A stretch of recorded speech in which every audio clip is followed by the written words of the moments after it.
Are you afraid of losing everything in the stock market? Does the thought of investing make you anxious or give you fear? Does the thought of putting your hard-earned money in the stock market scare you? Well, it should, because studies have shown that most people actually do lose money. But what if I was to tell you the real reason that people lose money in the stock market? And that after watching this video, you can avoid being in the majority of the people that actually do lose money by implementing the points that we're going to go through today. In this video, I want to share with you the simple reasons why people lose money in the stock market, why they actually lose money, and how you can avoid being in the majority.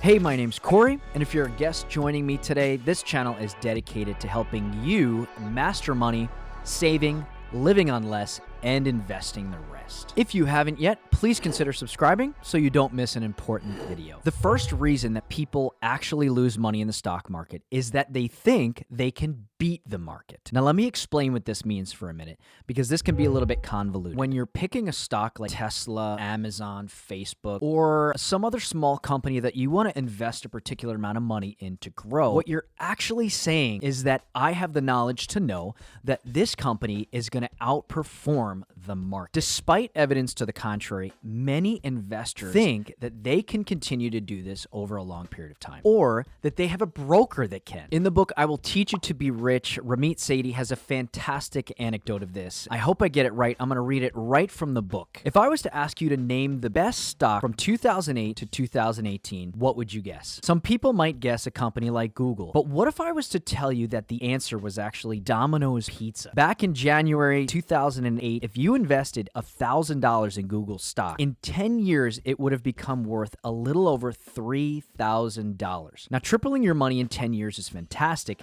but if you had taken that same $1,000 and purchased Domino's stock, Domino's Pizza, and invested it, it would have gone up to almost $18,000. Here's the problem, Ramit says. Nobody can consistently guess which stocks will outperform the market. Nobody can actually guess which stocks will match the market.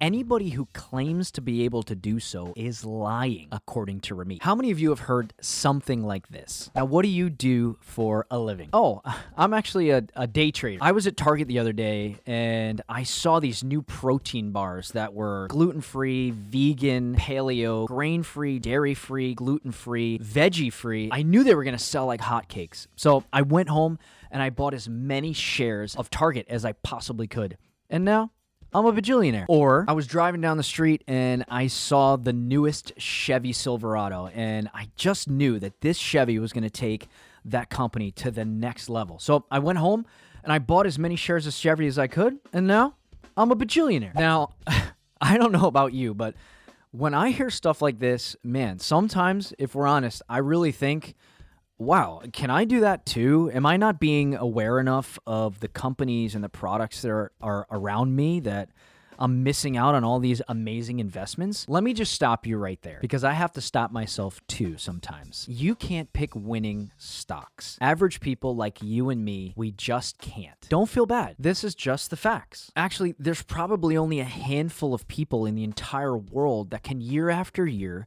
accurately value and identify winning companies. You've probably heard some of their names before because they're unicorns in the industry. Warren Buffett, Peter Lynch, Paul Tudor Jones, Ray Dalio. Trying to pick winning stocks is like going up against these guys in an Olympic investing match. It's like jumping in the pool with Michael Phelps and thinking you're going to cream him in a 500-meter butterfly, or jumping in the ring with Mike Tyson, or thinking you're going to tap Conor McGregor. There's actually a name for this phenomenon. It's called illusory superiority. In the field of social psychology, illusory superiority is a condition of cognitive biases wherein a person overestimates their own qualities and abilities in relation to the same qualities and abilities of others. Illusory superiority is one of many positive illusions related to self that are evident in the study of intelligence, the effective performance of tasks and tests, and the possession of desirable personality characteristics and personality traits. Have you ever thought, I have an above average IQ. I have above average good looks. I am an above average driver. You may be suffering from an acute case of illusory superiority. We've all been there. The point is that people actually think that they're better than these seasoned professionals. You and I need to have the self-awareness enough to instead focus on following the market with a good low-cost index fund,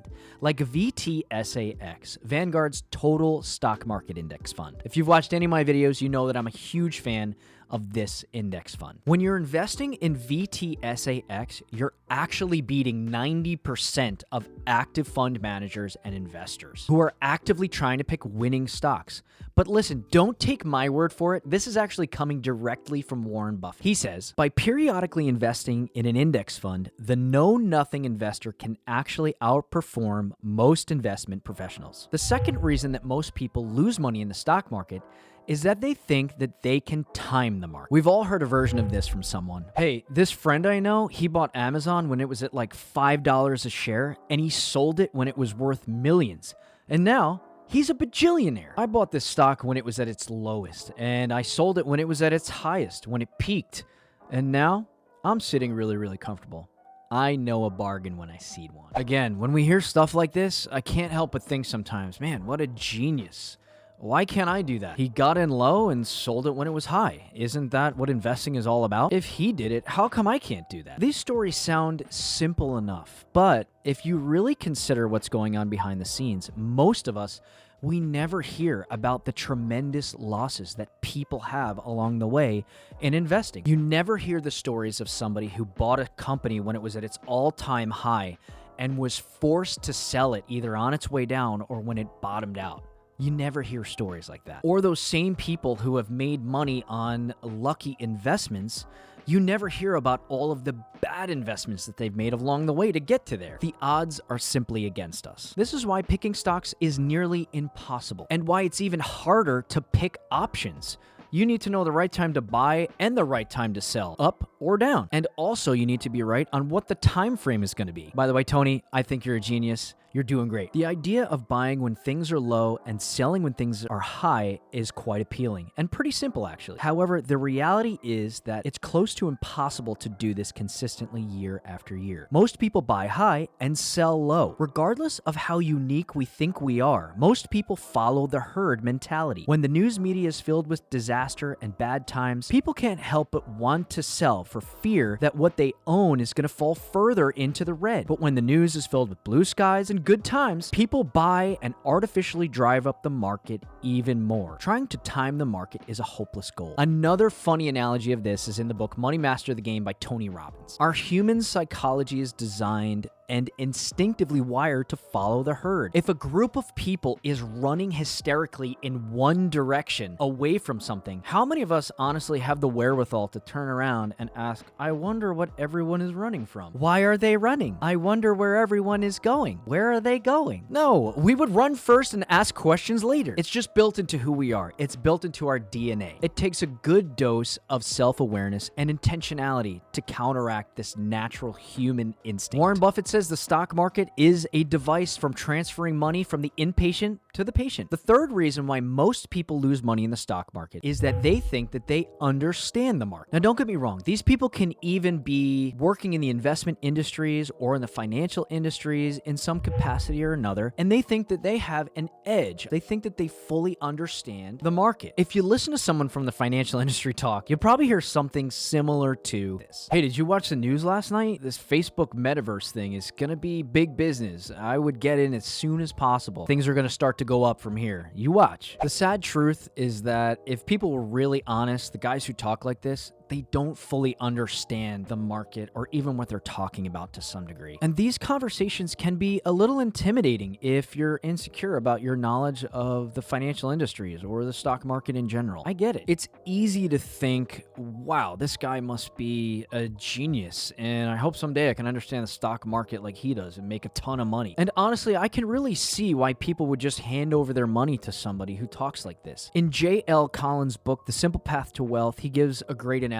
of this, and it's the beer versus the foam analogy. For those who have read the book, you know what I'm talking about. In his book, he refers to the stock market being made up of two things, the beer and the foam. The beer is the actual underlying business that the stock market represents. It's the product or service that the company brings to the customer after the manufacturing and production. It's what makes the beer the beer. The foam, on the other hand, represents the late night, short-term stock news. The rumors of who the new CEO is going to be, or the new product that this company is bringing to market, or what if this CEO gets hit by a bus, or the new product that this company is going to be launching. All of this public fussing and fear, followed by good times, actually can artificially drive up the stock price. It's super interesting, don't get me wrong, and it's great dinner conversation to talk about with your friends.